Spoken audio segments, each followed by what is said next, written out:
mind, and I'll try to tell you what might be tested. Okay, here we go. We'll start now. Once I had a student who failed the exams first time and second time got the highest marks in the country. Second time got the highest marks in the country. The failure of last session can be seen in many different ways. The failure of the last session can be seen in many different ways. One as an end, one as an beginning. One as an end, one as an beginning. I think you got to look at it as a beginning of a new journey. In life, there'll be many things that we fail in. Not only exams, but even in our corporate life, I'm sure sometimes jobs won't work for us. Sometimes some projects won't work for us. Some days won't work for us. Some customers won't work for us. Some products that we try to think that will be the winners will be killers for the organization. So failures will happen. It is just a matter of how strong you are to learn from it, how strong you are to learn from it and move ahead. How strong you are to learn from it and move ahead. Something that I always talked about, something that I always talked about in Your Life is Your Life program. I have a program called Your Life is Your Life. You can join if you want. In that program, what I talked about is how fast you can switch off and switch on. How fast you can switch off and how fast you can switch on. Is now time to switch off the failing matter, and now is the time to switch on. How do you do the Feb 2021 exams? Anyone who fails, something that I always ask them is do not try to reconcile why you fail. Do not. A lot of people try to do that. Lot of people, even last week, one of the students called me and said, look, I failed. I got this number of marks low. That is because of section number 2, question number 2. And that question was from that. I did not study it. That's why I failed.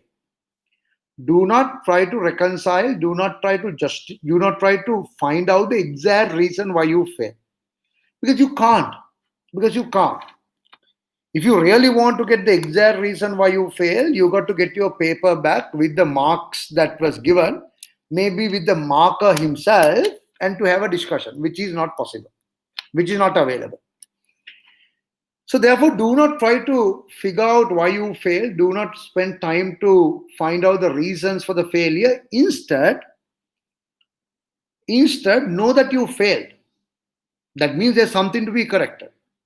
And do it for Feb 2021 as if you are doing it for the first time. Do it in Feb 2021 as if you are doing it for the first time. Forget about why you failed. Forget about trying to reconcile the reasons why you failed. They may be the right reason, they may not be the right reason. People can fail second time due to a different reason. You can't correct the first reason and go for the exams, because second time you might fail due to entirely different reason. It can happen. Therefore, the game is to learn that you failed, which is a failure, and now start fresh and start and do the exams in Feb 2021 as if you are going to do it for the first time. Imagine you are going to do it for the first time. Go through the pre-scene as if you have never heard about this pre-scene before.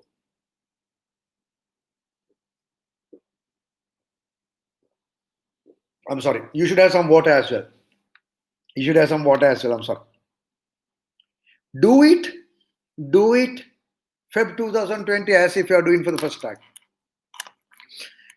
Try to do it starting with the pre-scene, KYP, KYI, start from the fresh. Trust me, there are enough reasons for you to fail. And I've seen in life, we fail in certain events. It is just a matter of how fast we can turn around. And start working hard to ensure you pass this time. As I said before, I've seen the prize winners who are getting the prize for the country after failing in the first attempt. So let's try to do it again. In that tone, you need to have a reasonable understanding about why you fail. You got to have a reasonable You got to have a reasonable understanding about what you need to do this time to get a reasonable pass mark. So let me try to show you few things that might give you a overall idea about why people fail. Now, first point where we can start is there is this examiner's report that comes up after every session. There is this examiner report that comes up after every session. I mean, I can go and take many different examiners report. I can go and take many different examiners report, but generally people have been failing due to the same reason over a period of time. But generally people have been failing due to the same exact same reason over the period of time. So therefore, I'm trying to just open one of the post-exam guideline. I'm just trying to open one of the post-exam guideline.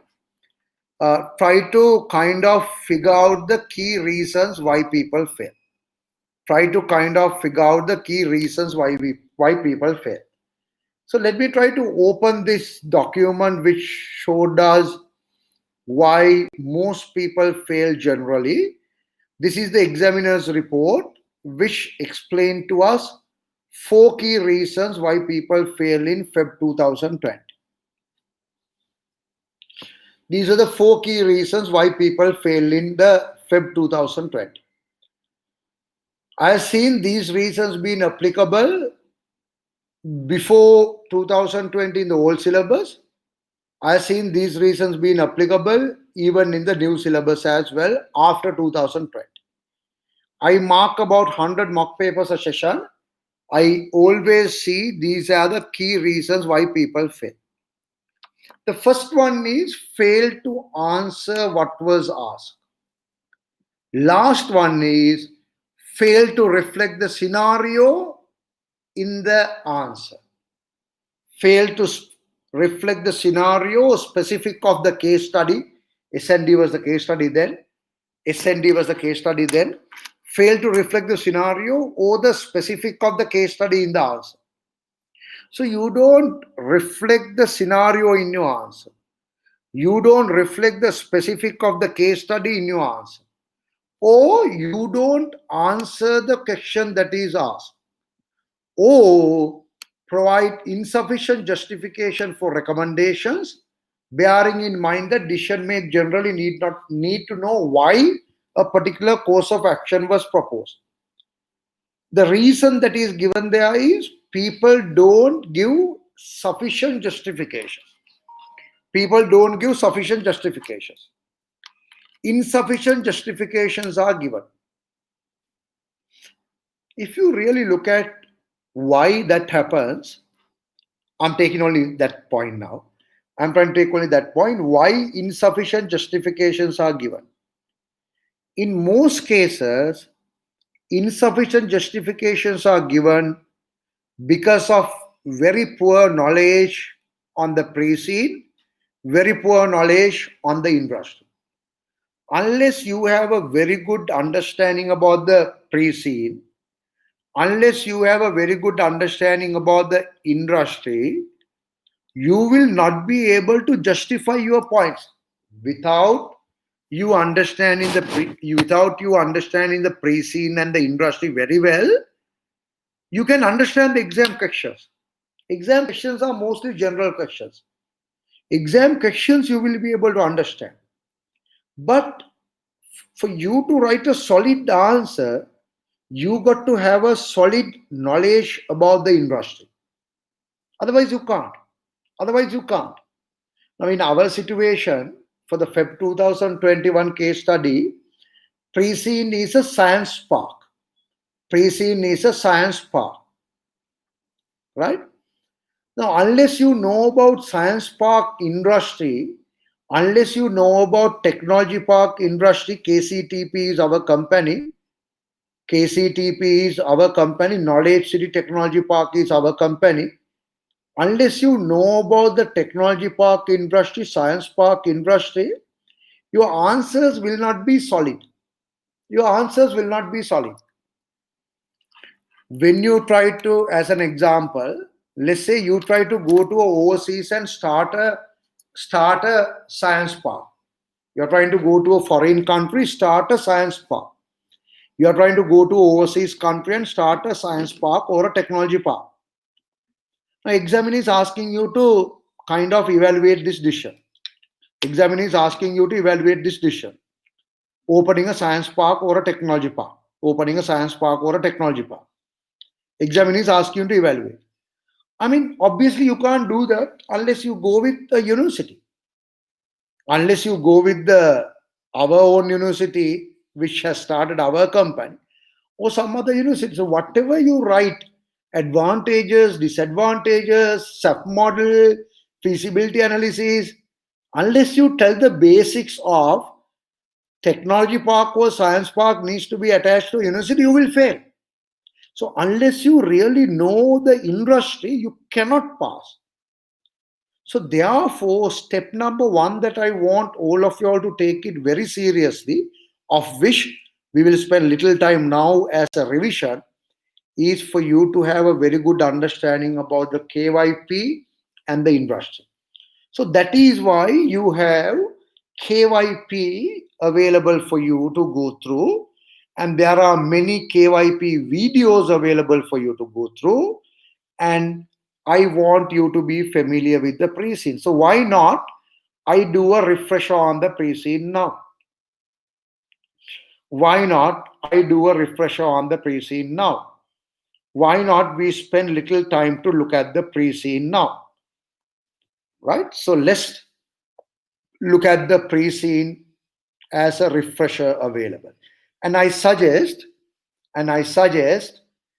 we will have a peaceful hearing of the key areas that I am trying to highlight, and then we will give you enough time for you to ask questions after that as well.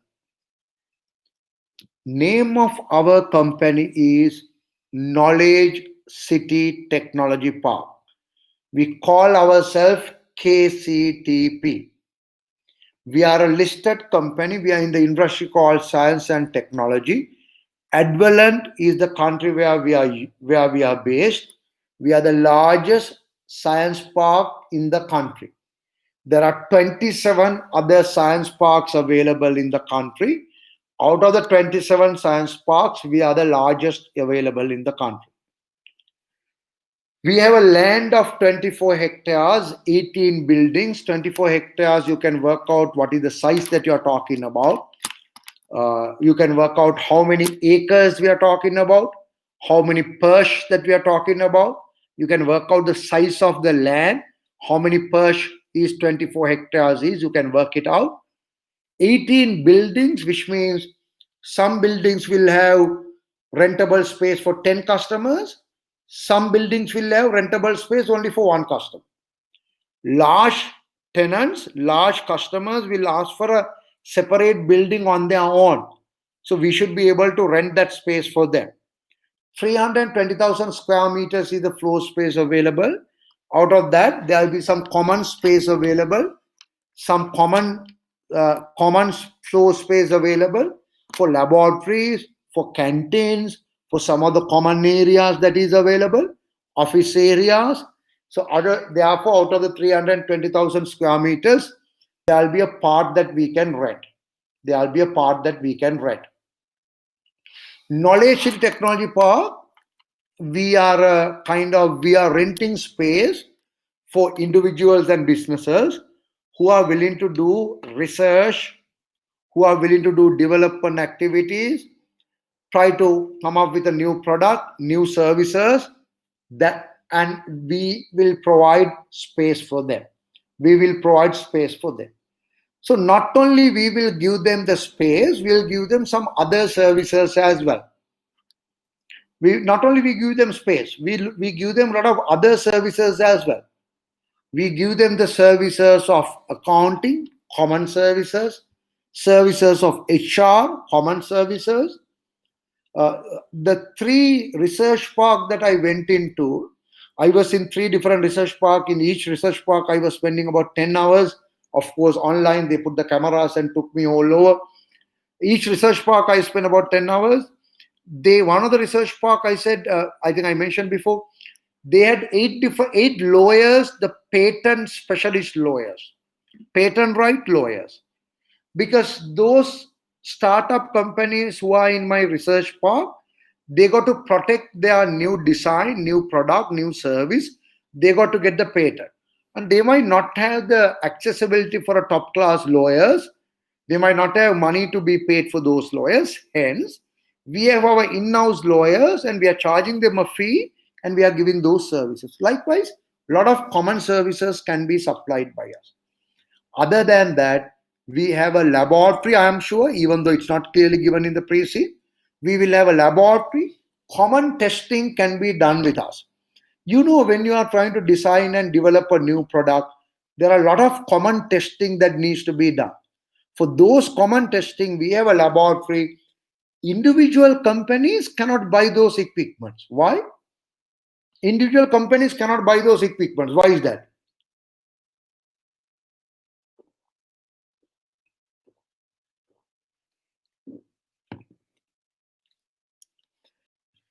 Individual companies cannot buy those equipment because there is no economies of scale for them. A company will buy that equipment, only for them is not going to work. We can buy it. All our tenants can use it. All our tenants can use it. So we give a lot of those services as well. Of course, we charge them for those services as well. We charge them for those services as well. Our business was started by a university. Our business was started by a university. Most of the research parks in the world were established by a university. One of the greatest examples that we are talking about in the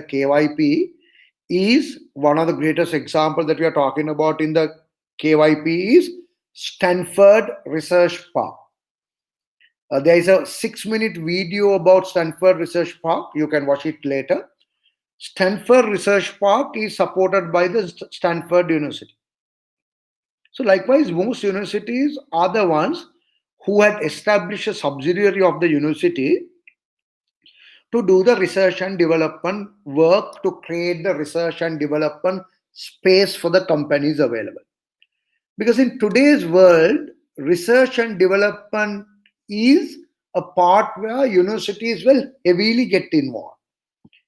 Years ago, universities were separated from the private sector. The universities were run by the government. Private sector companies were running it separately. University graduates were recruited by the private sector companies. And there were arguments in some of the countries in early stages. University graduates are not suitable for the jobs.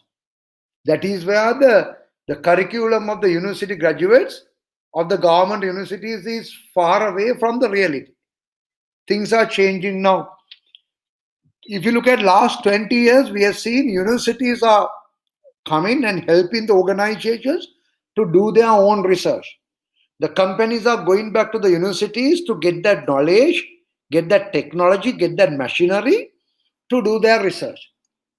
Today, what we have is extreme extent of it. Universities are now making money because they create a subsidiary which will help the private sector to do the research. So our research park is a result of that.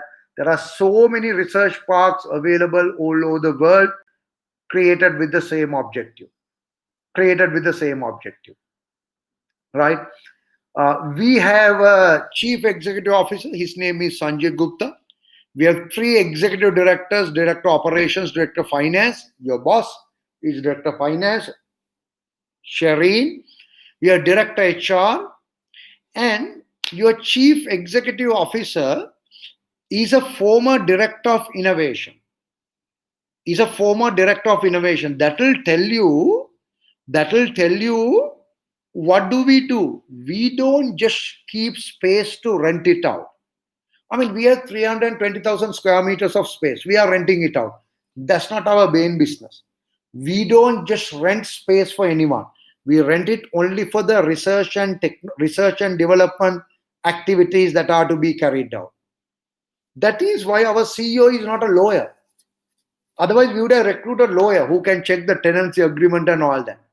No, our CEO is a director of innovation because we are a company which support other companies to be innovative. Our job is to ensure other companies in the country or in the world are innovative. That is why we have a CEO with that background. Look at our director of operation.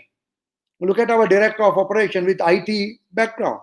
Most of the new research and development can be in the IT related digital world. So having an operations director with the IT knowledge is a big help available. We have four executive directors, including the CEO. We have four non-executive directors. Three of them are independent. The last non-executive director, who is Professor Helga Kress, is not independent.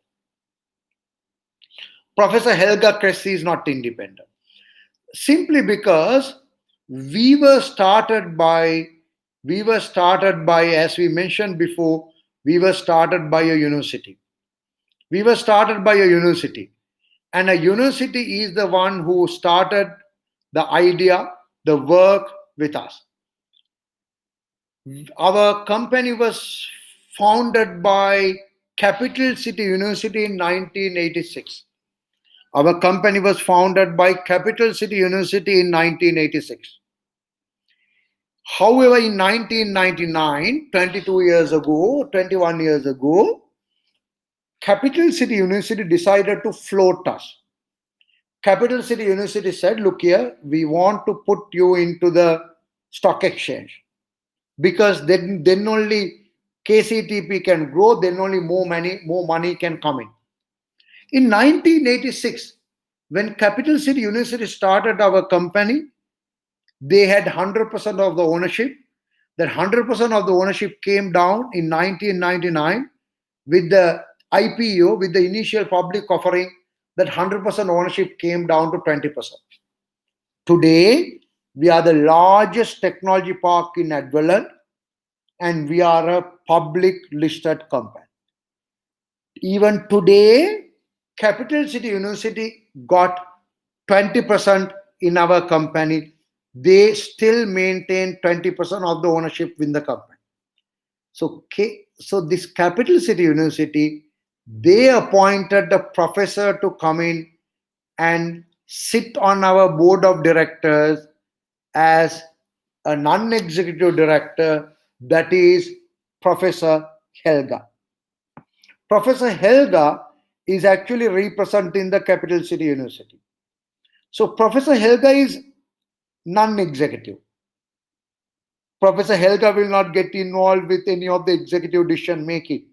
But Professor Helga is not independent, non-executive director. Why Professor Helga is non-independent? Because Professor Helga represent 20% shareholder. I mean, we said our main objective is not to rent. Of course it is not. Look at our vision statement. Our main purpose of survival is to contribute to innovation in business. That is what we try to achieve. That is what our vision statement is. To contribute to innovation in business. So don't think we are just a company who will keep on renting space. No, we have a larger goal available, larger dream available to contribute to the innovation in business. To contribute to the innovation in business.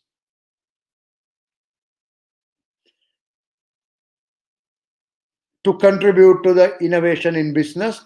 That is a core vision of ours. That is what we try to somehow achieve within the organization. So there are so much other details given in the pre-scene. I'll not try to go ahead with them and read.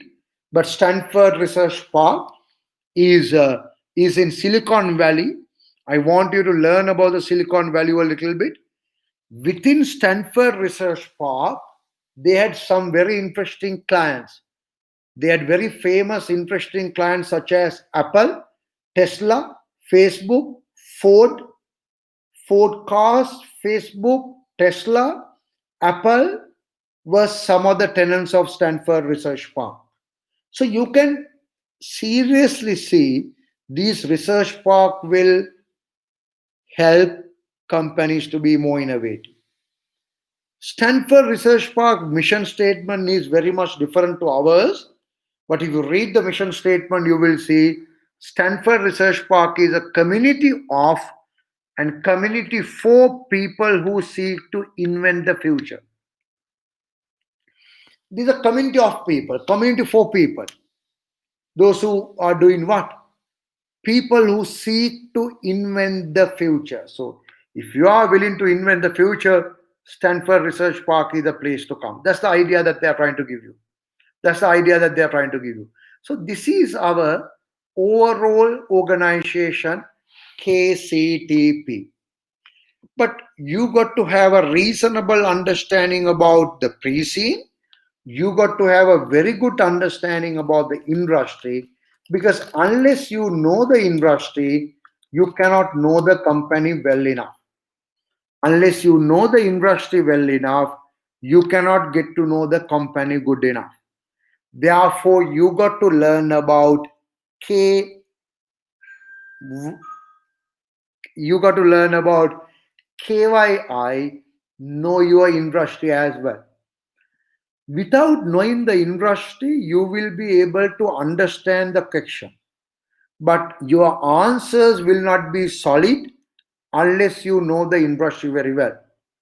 When you try to give a justification, when you try to give a conclusion, you need to justify the conclusion.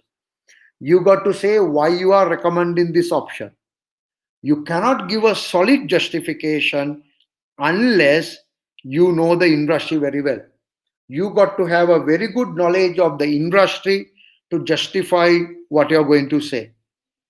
Therefore, KYI, know your industry, is absolutely critical for you to get a good understanding about the pre-scene and to write reasonably great answers on the exam day as well. So you can go into KYI. I will spend little time to give you a refresher on the KYI as well. KYI as well. I like to give a refresher on KYI as well.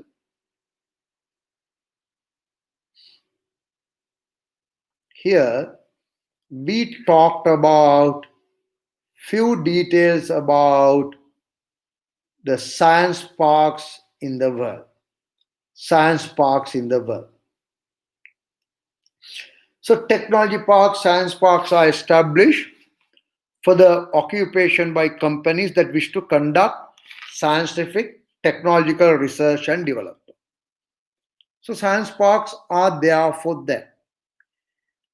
Parks are usually designated for flexibility, occupying large plots of land with space between buildings. Space between the buildings to ensure tenants enjoy some privacy for their research.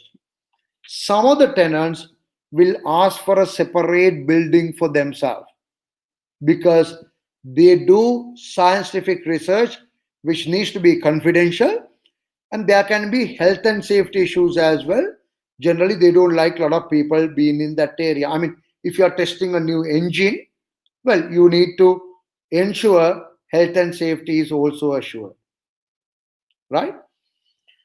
They are usually located on sites that are intended to attract significant number of organizations that look for base to conduct research and development. You need a base place to conduct research and development, and we are the people who will provide that. Technology Park, Science Park is coming from 1950s.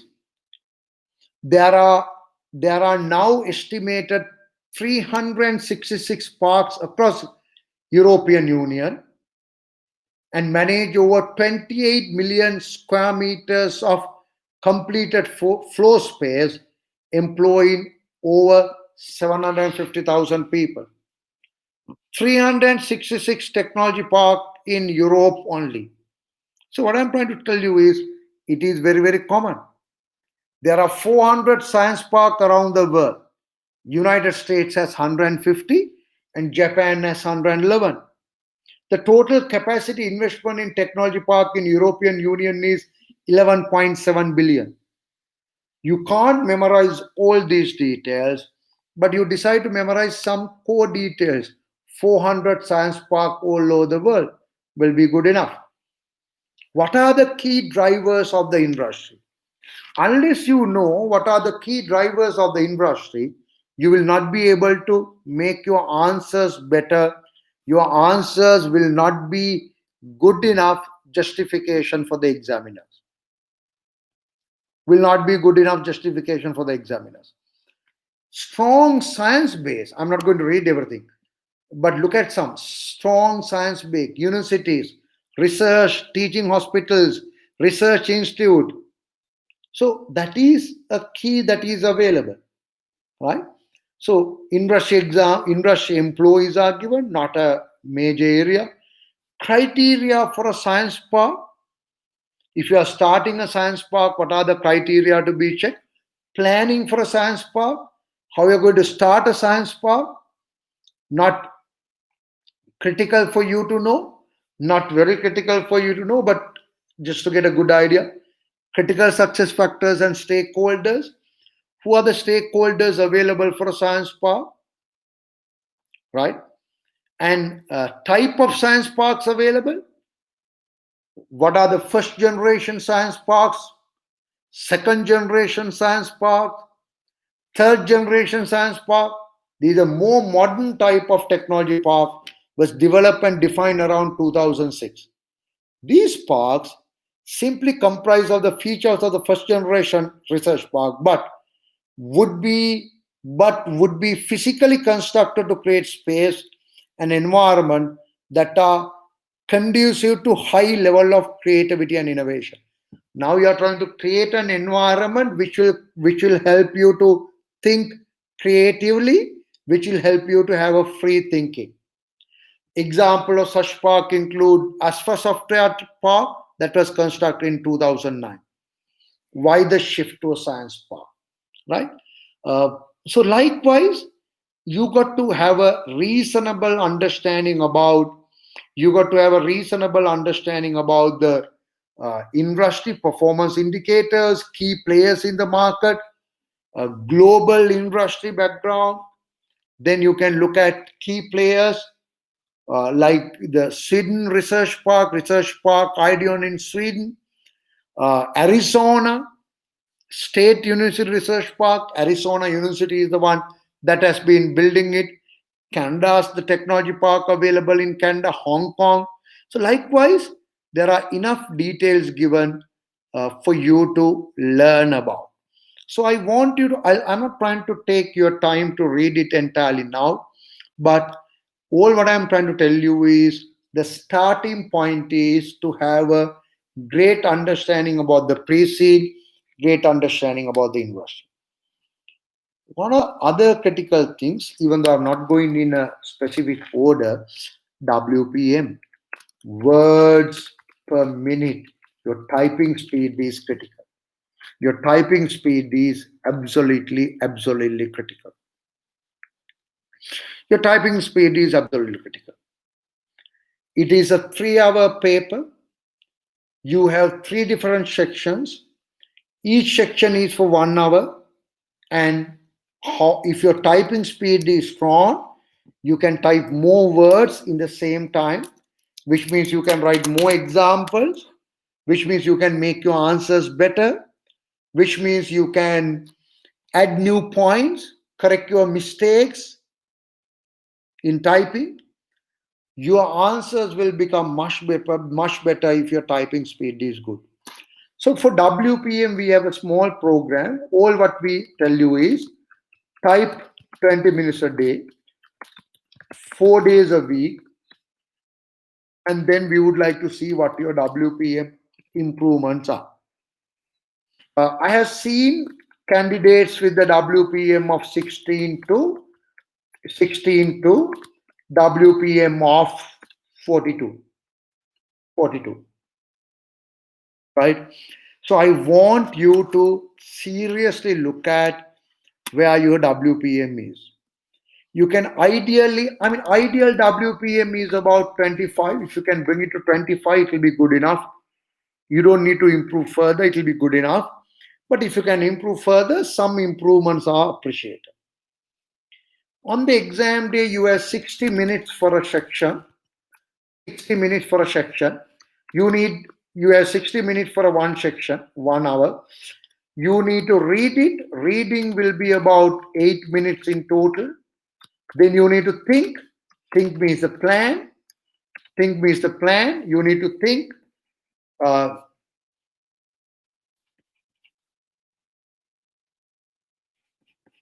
You need to think. So let's allocate about 20 minutes for you to think. Then you have allocated total of 28 out of 60. So you have 32 more minutes available. For typing you have approximately 32 minutes available. And if your WPM is 25, tell me how many words you can type. How many words will be there per section? 25 into 32 is, what's the number? 25 into 32 approximately is the number of words that you can type. Can someone give me the answer? 25 into 32. So per section you write 800 words is too much. 800 into 3 is 2,400. 2,200 words is good enough. 2,200 words is good enough. 2,200 is good enough word count for you to pass. So you got to try to improve your WPM as well. Reading speed is not a critical skill required because you have 8 minutes to read. Generally, unseen can be read in 8 minutes easily. And if you want to take 2 more minutes, we generally advise the students to take that time. That's not a critical skill. But the typing is core. So we have a special program for the people whose typing speed is less, try to improve, and we give a different exam approach mechanism for those who have a slow typing speed. So first thing is, for you got to be aware what your typing speed is. So I'm talking about few points here. KYP and KY are critical for you. WPM, words per minute, is critical for you. You got to type about 2,200 words to pass reasonably. Not that they will pass you based on the word count, but a reasonable size is required. You can't go only by the quality. Reasonable size is required to get a reasonable quality available. So therefore, word count matters to some extent as well. Okay, so I've taken the first 40 minutes to give you a very brief about it.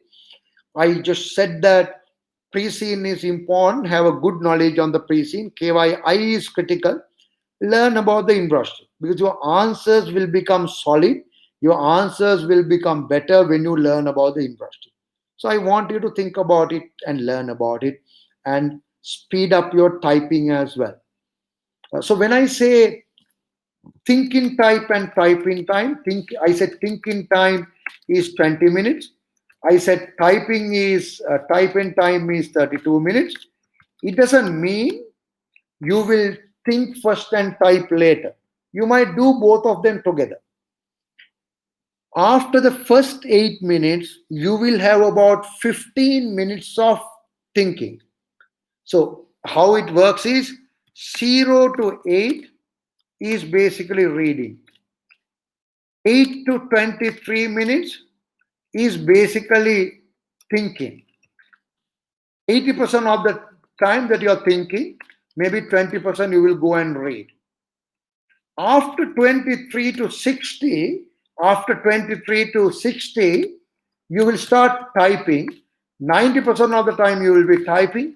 About 10% you will be thinking. About 80% you will be typing, and about 20% you will be thinking, and if needed, you will be going and reading the answer. So it works like that in the real, it works like that in the real exam day in the 1 hour's time. Initially 8 minutes you read, then you start thinking for about 15 minutes, mostly thinking only. Then you start typing. Once you type, you stop typing and thinking and come back to typing, go back to thinking, go and read the question. So it doesn't mean that you will do only, you will go in order of 8 minutes to read, 20 minutes to think, and 32 minutes to type. It does not work like that. But totals will be as what I said. Okay. So I had taken my first 40 minutes. I had taken my first 40 minutes. Can I have a confirmation that you hear me very well? You understand what I say is important for you? Do you understand what I say? Do you think it is good? Do you think it is good? So just to get a first feedback on that, and you should drink some water.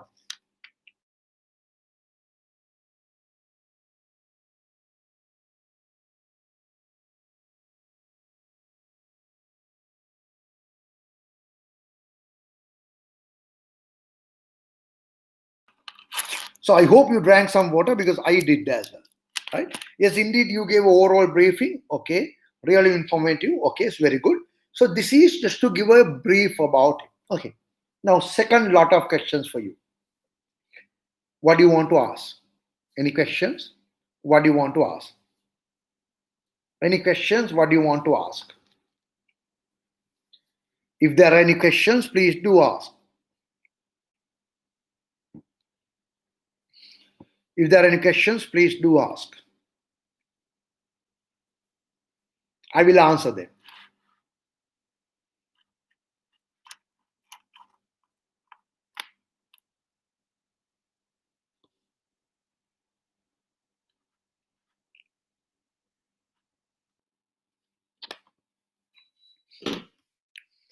Oh, wow.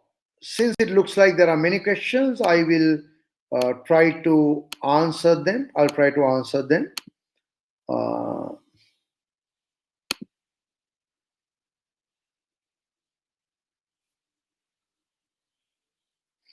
I'll try to answer them, right? Is lengthy answers important? No.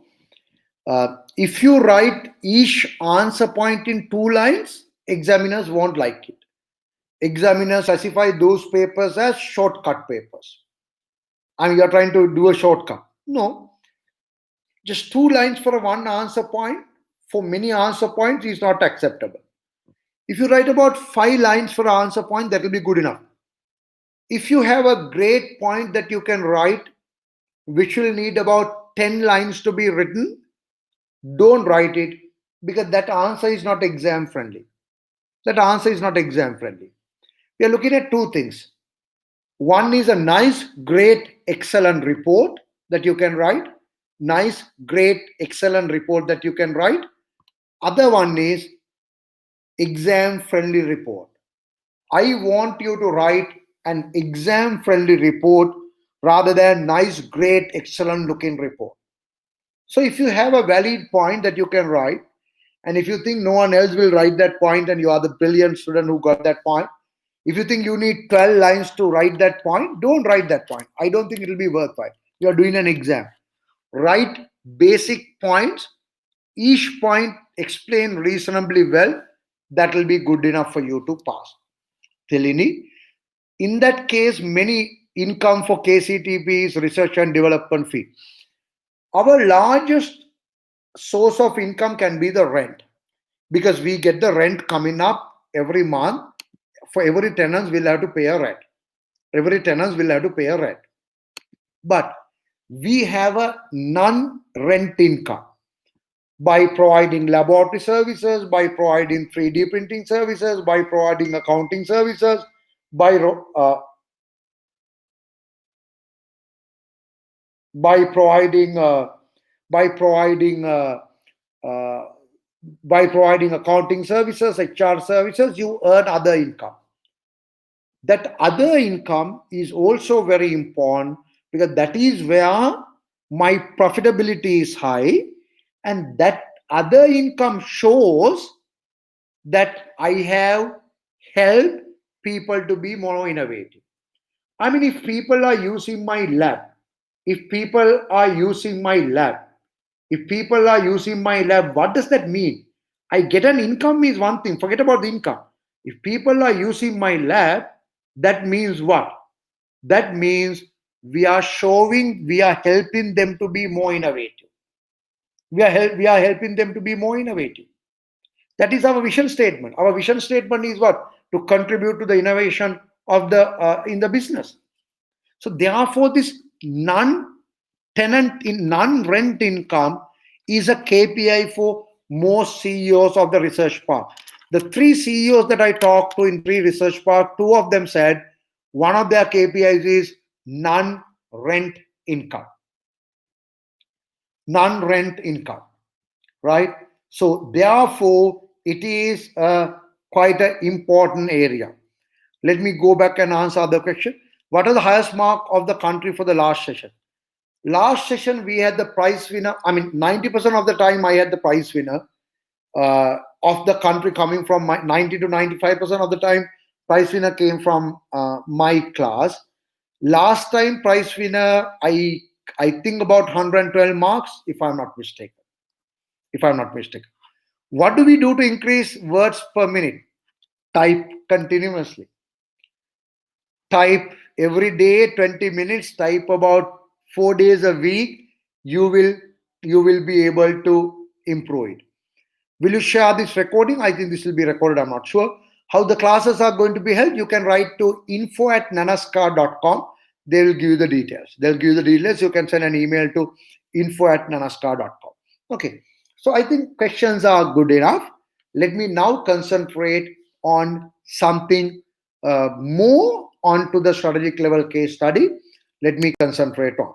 If you want any details about anything that I say, you can write to info@nanascar.com, or you can send me an email as well. You can send me a you can send sorry you can send them an email, or you can send me a WhatsApp message as I shown you in the number given. Okay, let's see what else I can show it to you. Let's see what else I can show it to you. Right? Let's see what else I can show it to you. So if you go to our study forum, if you go to our study forum, if you go to our study forum, you will see, let me show you what is available, then we can decide what we are going to discuss. Then we can decide what we are going to discuss. Well, co-activities is a very important area for you to be familiar with. I will spend little time on the co-activities right now as well. Refresh theory is E3, P3, F3 refresh theory. E3, P3, F3 refresh theory. That we can show it to you. Examiner's mind is a game that we play with you all. Examiner's mind is how you can think like the examiner. Examiner's mind means how you can think like the examiner. Not very easy, but that is an attempt to think like the examiner.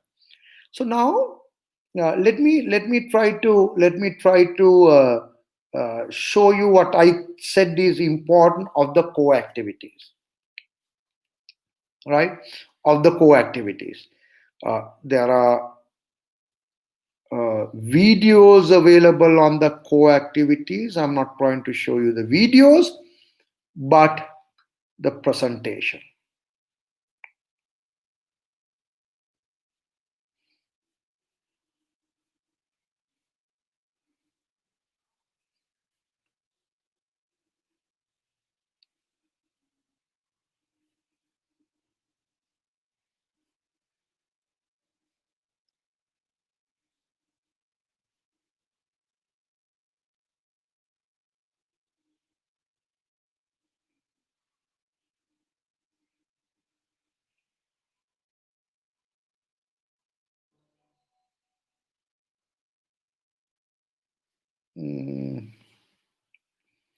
I can locate the video. Hopefully, I'll be able to do that soon.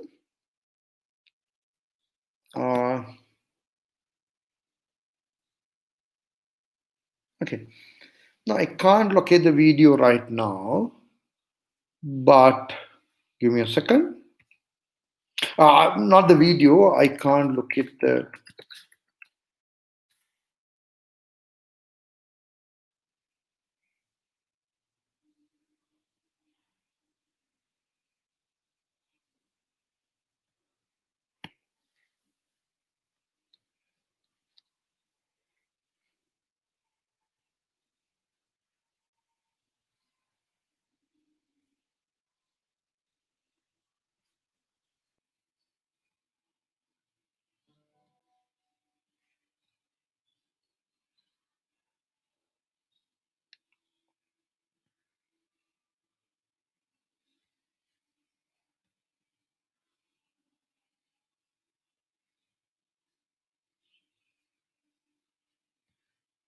Okay.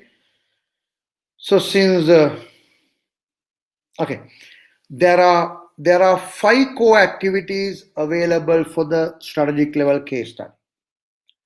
Examiner needs to cover all 5 co-activities, whether you like it or not. Examiner will need to cover all 5 co-activities, whether examiner likes it or not. Each co-activity, examiner will need to give minimum of 15% of the questions, 15% of the marks, maximum of 25% of the marks. So in the examiner's mind also we do discuss about it.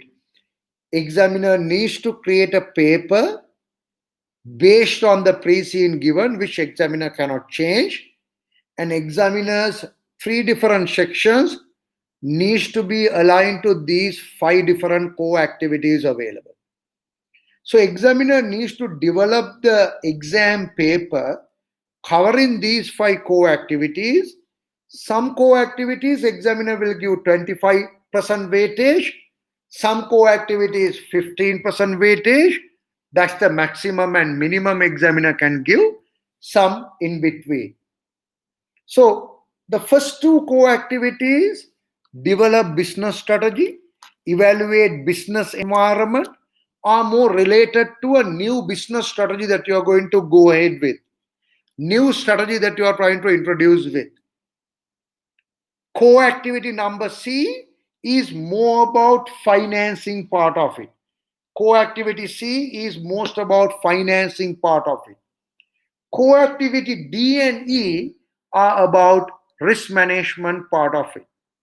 So examiner will need to decide now on the exam day, examiner will need to decide where the each exam paper is to be set. Some examiners will say, I will give an exam paper. Don't forget, for your exam, there'll be 3 variants. On your exam day, there'll be 3 different variants available. Some of those variants are more biased towards the business strategy available. More questions are from the first 2 co-activities. What are the first 2 co-activities? Can you remember? Developing business strategy and evaluating business environment. Developing business strategy and evaluating business environment. Co-activity A and B. So some papers will be from co-activity A and B, and that will cover 50% of the paper. So balance 50% for co-activity C, D, and E. Some papers will be like that. Some exam papers will cover co-activity D and E mostly. 50% of the paper will come from the co-activity D and E. They are the papers they are talking about many different risks that are faced by us, how the internal auditor can be used to manage those risks, how the cyber risk can be very important, what are the ways of managing the cyber risk, what are the corporate governance issues. All those are coming from co-activity D and E. So some exam papers will be biased towards business strategy. Some exam papers will be biased towards the risk management part of it. Risk management part of it. Some papers include only 15% from the core activity C. Some papers include 25% from the core activity C. Core activity C is the financing strategy. Core activity C is the financing strategy. So, shall we look at little bit about these 5 core activities for you to get a better understanding about them? Core activity C is about financing strategy. In core activity C, minimum is 15%, maximum is 25%. Basic questions are, can I recommend the best sources of finance available? Can I recommend the best sources of finance available? Is debt financing better or is equity financing better? Is a bank loan good or the debt market is good? Is a right issue is a good thing to do? Is a private placement is a good thing to do? I can recommend suitable sources of finance. I can recommend a good dividend policy. And I can recommend and apply business valuation models. This is core activity C.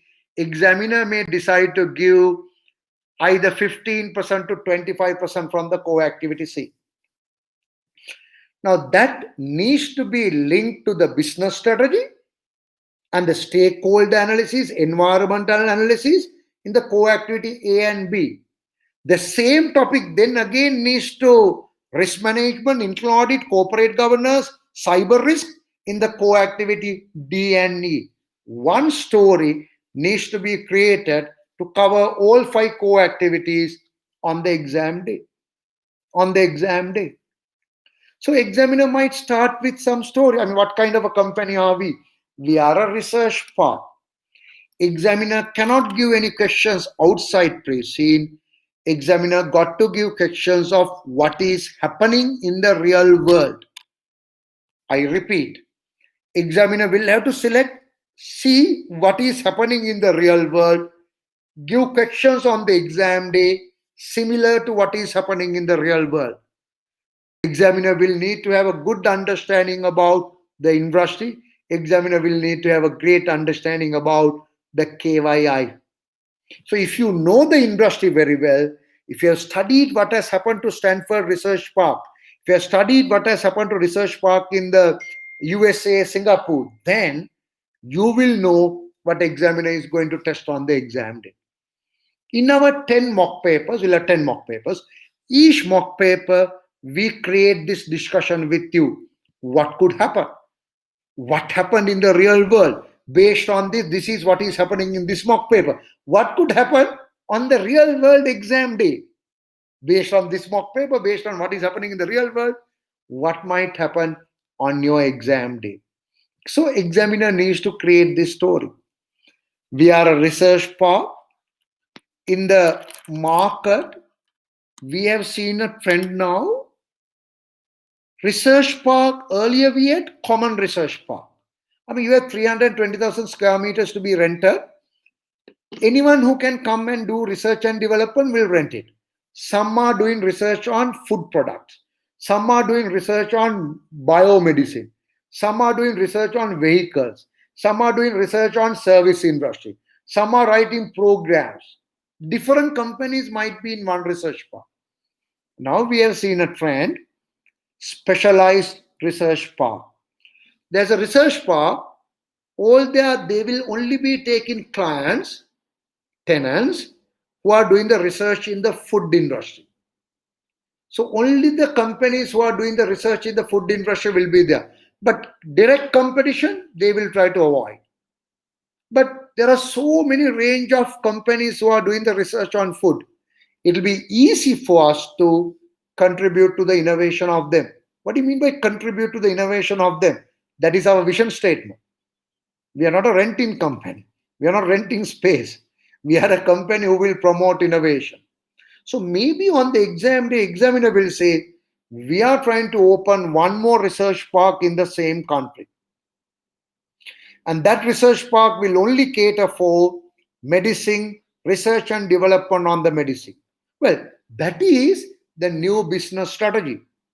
Now I can give a question from core activity A. Now I can give a question from core activity A about the new business strategy that I am trying to develop. I can now give a question from core activity A about the new business strategy that I am trying to develop. It might be any of the topics that are likely to be tested. It might be any of the topics that are likely to be tested. I mean, it might be something like, it might be related to core activity A, evaluate strategic options, recommend strategic decisions, potential acquisitions I should be able to evaluate, and any threats or opportunities arising from the digital technologies. So I should be able to cover questions from that area. I should be able to cover questions from that area. I can look at what could be the digital disruption in the area of research parks. What could be the digital disruption in the area of research park? What could happen in the digital technology world? What could happen in the digital technology world which will change how research park behave in the real world? I got to think about that. I got to look at what kind of new companies we can acquire. Is it a good thing? Is it a bad thing? What kind of new business strategies? Are they good? Are they bad? So I can set a question of asking students to evaluate. Please evaluate my decision to open a second research park specializing in medicine. For you to answer that question, you got to have a greater industry knowledge back in you, then only you will be able to answer. Now, then I can jump into core activity C. Where I can talk about, well, we need money to invest. Is it good to go for a right issue? Is it a good time to go for a right issue? What are the factors to be considered in going for a right issue? That will be lit. So that is how the exam paper will be set. Now, I want to talk about something related to this, important related to this.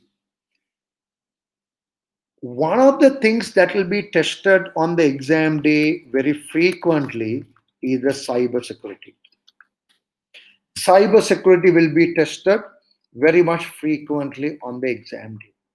Not theory on cyber security, but the practical aspects of cyber security will be tested. You got to be ready about it.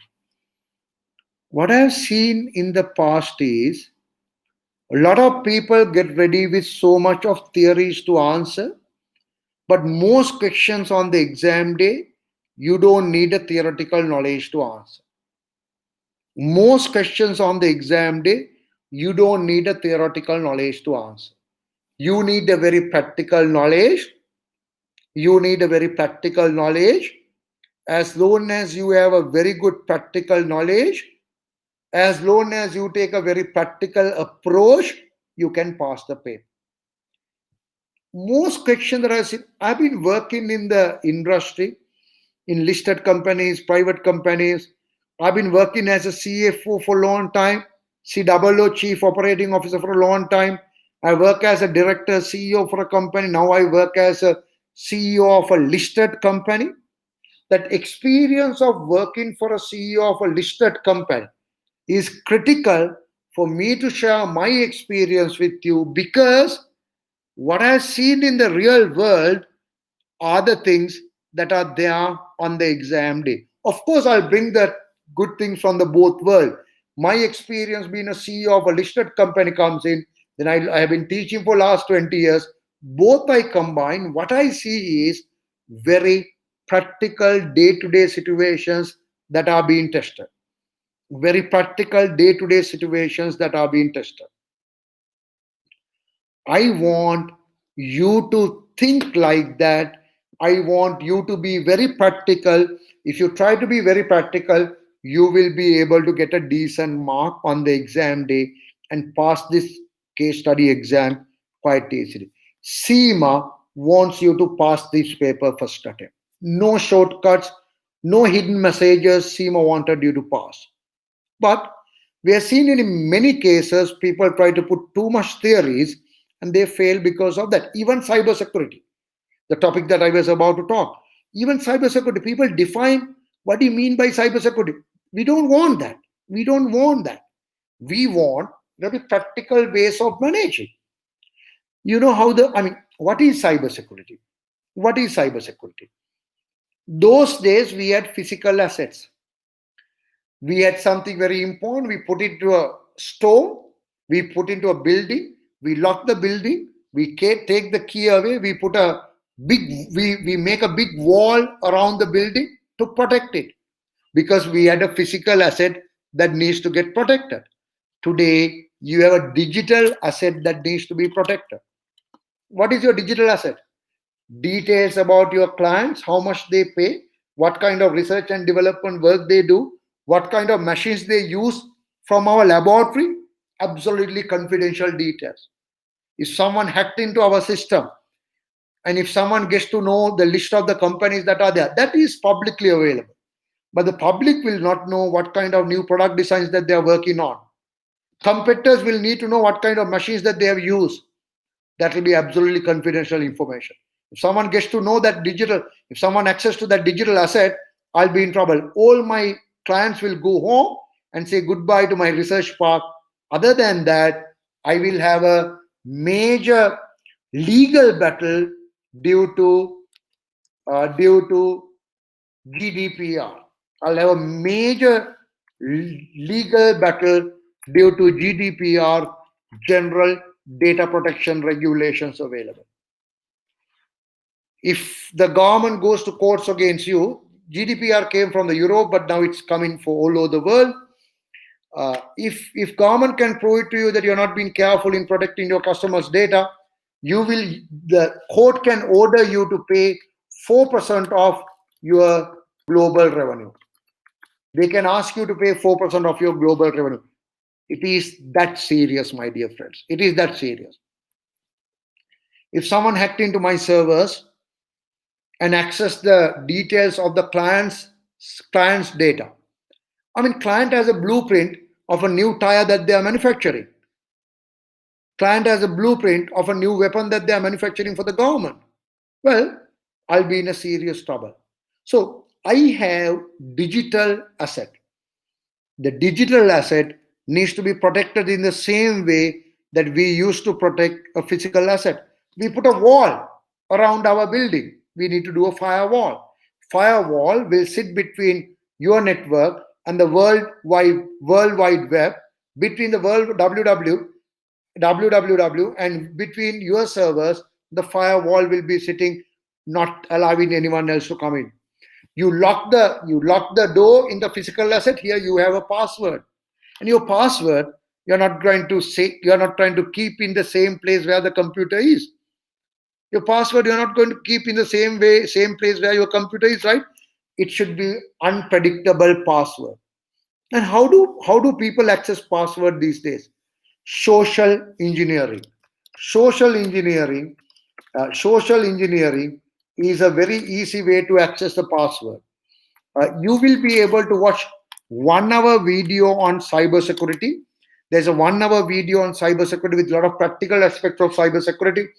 I'm trying to take few points from that and share with you. Social security is someone will call you with a credible look, credible tone, credible access. They'll call you and say, "Hi, I'm calling from the head office. I'm the new IT manager. I'm trying to set the password for everyone. Your boss's password, I just reset. I spoke to him now. Where's he now? Has he gone? He just left. Maybe after I set the password. I want to reset your password. Can I have your old password?" That is what social engineering is. That is what social engineering is. So how do you get protected from social engineering? All our companies are working hard on that on daily basis. We are actually sending emails. Our company is generating emails. Our group is generating emails for our group seniors, which looks like an email coming from outsider to see whether how many of our team members are clicking on that email. then we send them a warning and say, look here, we send that email to see whether you click on, you did that. That means you're not protecting our data. That means you're not protecting our data. Right? We are absolutely serious. We don't allow anyone to bring in their personal laptops to the office. No chance. You can't check office emails from your personal laptop, gone.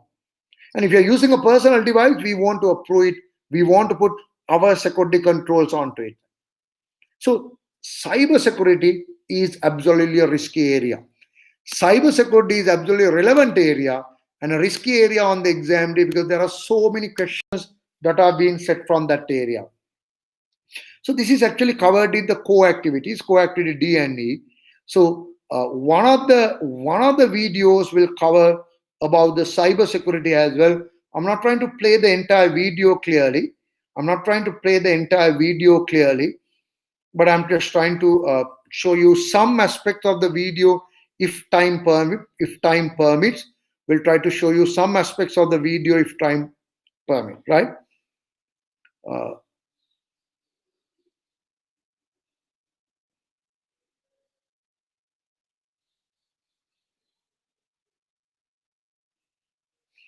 I want to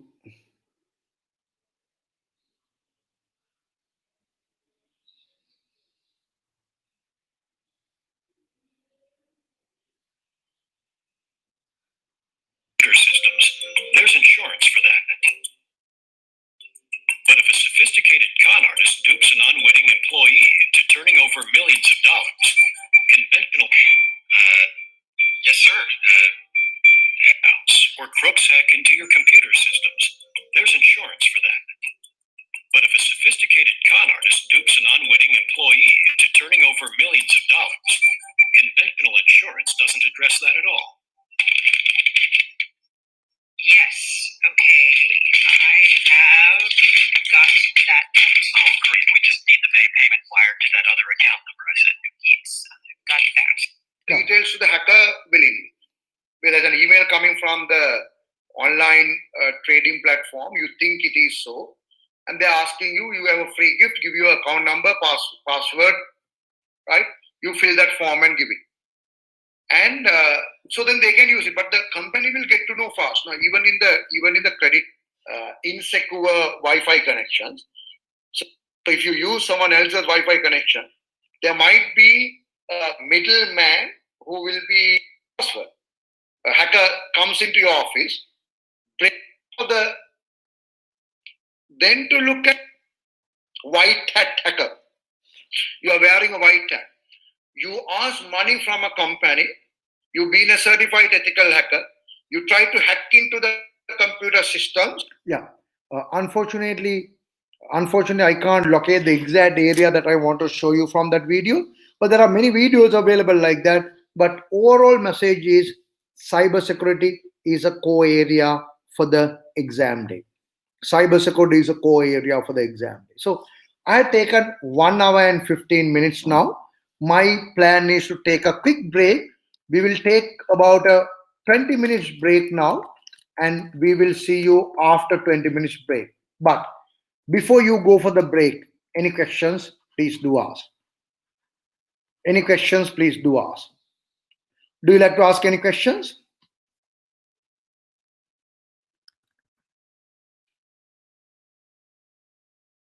Any questions?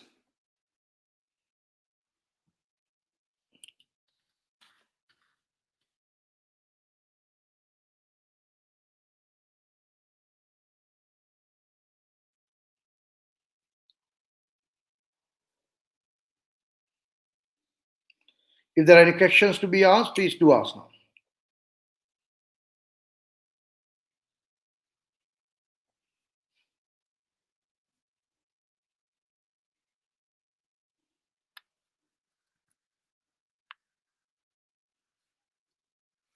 No questions?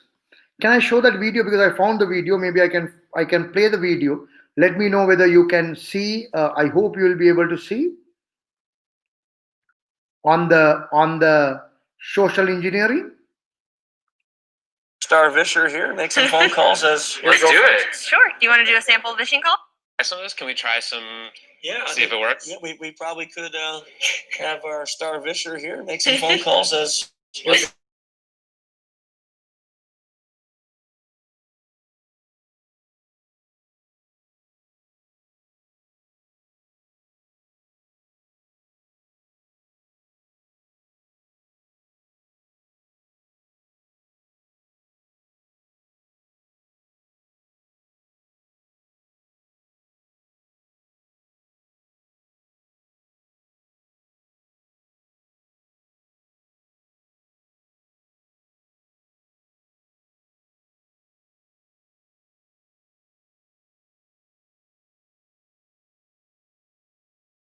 and we just had a baby, and he's like, get this done by today. So I'm so sorry I can't call you back.